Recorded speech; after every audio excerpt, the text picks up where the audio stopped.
চলো হাঁটেন।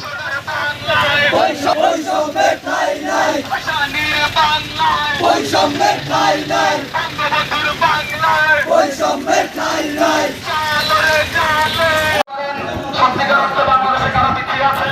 অনগ্রসর কিছু জাতিগোষ্ঠী পিছিয়ে আছে। তারা পিছিয়ে আছে কার জন্য? তার সঙ্গে আমার আসলে প্রতিযোগিতার সমান হওয়ার সুযোগ নেই, যে মানুষটা ফিজিক্যালি চ্যালেঞ্জ। তার জন্য আপনি বিশেষ বিবেচনা করতে পারেন, তার জন্য আপনি বিশেষ ব্যবস্থা রাখতে পারেন। এর বাইরে যতগুলো কোটা ব্যবস্থা রয়েছে, যতগুলো কোটা রয়েছে, আমরা মনে করি সবগুলো অযৌক্তিক এবং অগণতান্ত্রিক। বন্ধুগণ, আরেকটা কথা আমরা একটু বলতে চাই।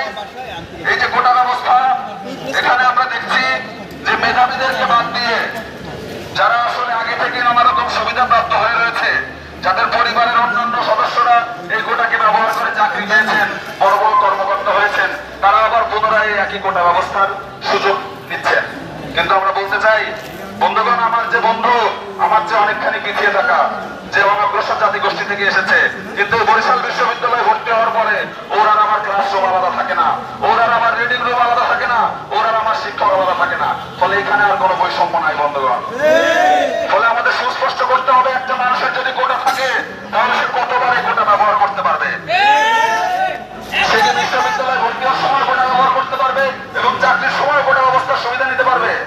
আবার যদি একটা চাকরি তার কোটা ব্যবস্থার সুবিধা নিয়ে থাকে, পরবর্তীতে অন্য কোনো চাকরির যখন সে অ্যাপ্লাই করবে, আবার সে একই কোটা ব্যবস্থার সুযোগ সে নিতে পারবে কিনা। আমরা মনে করি একাধিকবার একটা মানুষের কোটা ব্যবস্থার সুযোগ নেওয়ার প্রয়োজন নাই। কেউ যদি সত্যিকার অর্থে পিছিয়ে থাকে বন্ধুগণ, কেউ যদি সত্যিকার অর্থে আমাদের সঙ্গে তাল মেলাতে না পারে, যদি মনে করে থাকে মেইনস্ট্রিম জীবনের সঙ্গে মিশতে পারছে না যারা, তাদেরকে জীবনে একবার কোটা ব্যবস্থা আসলে প্রয়োগ করার সুযোগ দেয় যৌক্তিক বলে আমরা মনে করি। ফলে বরিশাল বিশ্ববিদ্যালয় অতীতেও নানা সময়ে যত রকম অগণতান্ত্রিক সিদ্ধান্ত এবং বৈষম্যমূলক সিদ্ধান্ত হয়েছে, এর বিরুদ্ধে বুক চিতিয়ে দাঁড়িয়েছে। আমরা ভবিষ্যতে এই লড়াইটা জারি রাখবো। কি জারি রাখতে পারবো তো? বরিশাল বিশ্ববিদ্যালয় কি বৈষম্যের বিরুদ্ধে বুক চিতিয়ে দাঁড়াতে পারবে?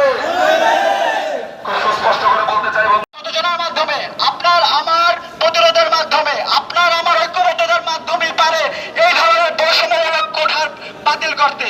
তাই এখানে আমাদের প্রয়োজন ঐক্যবদ্ধতা, এখানে আমাদের প্রয়োজন একাগ্রতা, এখানে আমাদের প্রয়োজন আপনার আমার সকলের উপস্থিতি।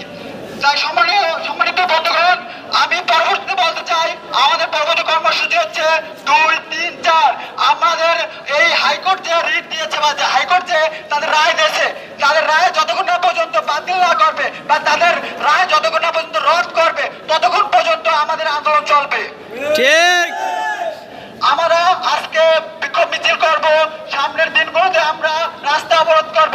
যদি আমাদের আদায় যতক্ষণ না পর্যন্ত দাবি আদায় না হয়, ততক্ষণ পর্যন্ত আমরা আদায়ের লক্ষ্যে আমাদের যা করা প্রয়োজন আমরা তাই করব।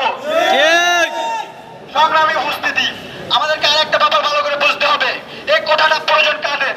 এই কোটাটা যারা অনগ্রসর, যারা ফিজিক্যাল চ্যালেঞ্জ, যারা প্রতিবন্ধী, তাদের জন্য প্রয়োজন। আমি আর একটা বিষয় স্পষ্ট করে বলতে চাই, আমরা কিন্তু কোটার বিরুদ্ধে না, আমরা হচ্ছে বৈষম্যমূলক কোটার বিরুদ্ধে। আমাদের সোসাইটিতে, আমাদের সমাজে কোটা প্রয়োজন আছে কাদের জন্য? যারা প্রতিবন্ধী, যারা অনগ্রসর, যারা ক্ষুদ্র নৃগোষ্ঠী আছে বা যারা আদিগোষ্ঠী রয়েছে, তাদের জন্য।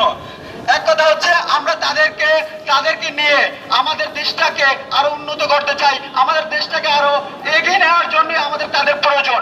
ঘোষণা করেছে তারা রাস্তায় নামবে এবং আমরা 3 তারিখে খুব যথাকণ্ঠে বলতে চাই, আমরা 3 তারিখে বাংলাদেশের গোটা দেশের ছাত্র সমাজ মিলে সারা দেশের শিক্ষার্থীদেরকে নিয়ে রাস্তায় নামবো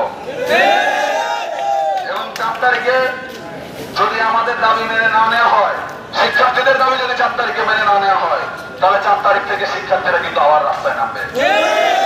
এবং আজকে আমাদের শিক্ষার্থীরা প্রচন্ড রকম বিবেচনা বোধ নিয়ে, প্রচন্ড রকম, আপনারা দেখবেন যে আমাদের শিক্ষার্থীরা কোন রকম কোন অশৃঙ্খলা বিশৃঙ্খলা কিছু করে নাই। কিন্তু 4 তারিখের পরে আমার দেশের শিক্ষার্থীরা যখন রাস্তায় নামবে, এরা সহজে আর রাস্তা থেকে উঠবে না। যতক্ষণ পর্যন্ত দাবি না আদায় হবে, 4 তারিখের পরে আমার ছাত্র সমাজ রাস্তায় নামলে রাস্তা থেকে উঠবে। এই বৃষ্টির মধ্যে যারা এসেছেন তাদেরকে আবার পুনর্বার ধন্যবাদ জানাচ্ছি। এবং একটা ব্যাপার খুব বুঝি দিয়ে বলতে চাই, গোটা বাংলাদেশের ভিতরে এই যে বর্তমান চলমান যে গোটা আন্দোলনে বরিশাল বিশ্ববিদ্যালয়ের অবস্থান, আজকের দিনে এটা সত্যি সম্মানজনক এবং প্রশংসার দাবিদার। সারা দেশে আপনাদের এবং আমাদের এই কর্মসূচি আসলে মানুষের চোখে পড়েছে আমরা খুব সুস্পষ্ট করে বলতে চাই, আগামীতে যদি কালকে এবং পরশু আমাদের যে কর্মসূচি আছে, আবহাওয়া আমাদের যাই হোক, ঝড় বৃষ্টি যত রকম প্রতিকূল পরিবেশই তৈরি হোক না কেন, আমরা জানি বরিশাল বিশ্ববিদ্যালয়ের শিক্ষার্থীরা রাস্তায় এসে দাঁড়াতে পারবে। কি আমরা দাঁড়াবো? ঝড় হলে দাঁড়াইতে পারবো? প্রচন্ড বৃষ্টি হলে দাঁড়াইতে পারবো? আবহাওয়া যত প্রতিকূলে যাক না কেন আমরা কি দাঁড়াতে পারবো? তাহলে যত কিছু ঘটে যাক না কেন আমাদের কিন্তু লড়াই চলবে। শিক্ষার্থীদের লড়াই, বরিশাল বিশ্ববিদ্যালয়ের লড়াই কিন্তু জারি থাকবে। শেষ একটা কথা বলে শেষ করতে চাই বন্ধুগণ, আজকের দিনে আমাদের বরিশাল বিশ্ববিদ্যালয়ের এই যে আন্দোলন, এই আন্দোলন কিন্তু আরো বড় হবে। আমাদের দাবি যদি মেনে না নেওয়া হয়, আমাদের দীর্ঘদিন রাস্তায় থাকতে হবে। তাহলে সেক্ষেত্রে সবার আগে আমাদের দরকার যেটা, সেটা হলো একে অন্যের প্রতি সহানুভূতিশীল হওয়া এবং খানিকটা সহমর্মী হওয়া। তাহলে আমাদের ছাত্র বন্ধুরা এখানে দাঁড়িয়েছি, একটা জিনিস মাথায় রাখতে হবে, আমরা আমাদের নিজেদের সমস্যার জন্য, নিজেদের সংকটের জন্য যেমন দাঁড়িয়েছি, আমার পাশের যে বন্ধুটা আছে, আমার ডান পাশে বাম পাশে সামনে পিছনে যে মানুষগুলো দাঁড়ানো আছে, এরা আসলে একটা বৈষম্যের বিরুদ্ধে রাস্তায় এসে দাঁড়িয়েছে।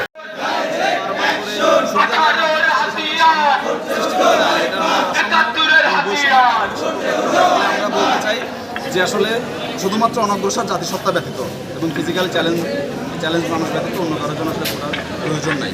এটা একটা ব্যাপার এবং দিন শেষে একটা মানুষকে আসলে একাধিকবার কোটা ব্যবহার করতে দেওয়ার সুযোগ নেই। যদি মনে করেন যে কেউ পিছিয়ে আছে, তাহলে তাকে একটাবার তার সে কোটার যে সুযোগ আছে এটা নিয়ে সে বিশ্ববিদ্যালয়ে ভর্তি হতে পারে। যেমন ধরুন আমার যে বন্ধু অনগ্রসর জাতিগোষ্ঠী থেকে আসছে, সে যখন বিশ্ববিদ্যালয়ে ভর্তি হবে, আমি আগে ক্লাস যে ল্যাবেও